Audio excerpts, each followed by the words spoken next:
Равняйсь. Смирно. Товарищ министр, личный состав высшей школы милиции построен, докладывает майор Богатырев.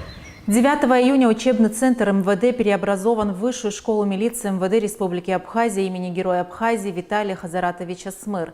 Устав государственного образовательного учреждения высшего образования утвердил министр внутренних дел.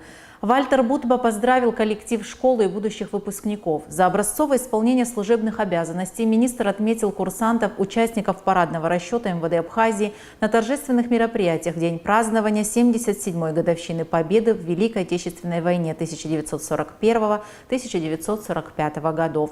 Также курсанты, принимавшие участие в Параде Победы, отмечены медалями от Министерства обороны Республики Абхазия. Товарищ министр, рядовой Какачев для получения награды прибыл.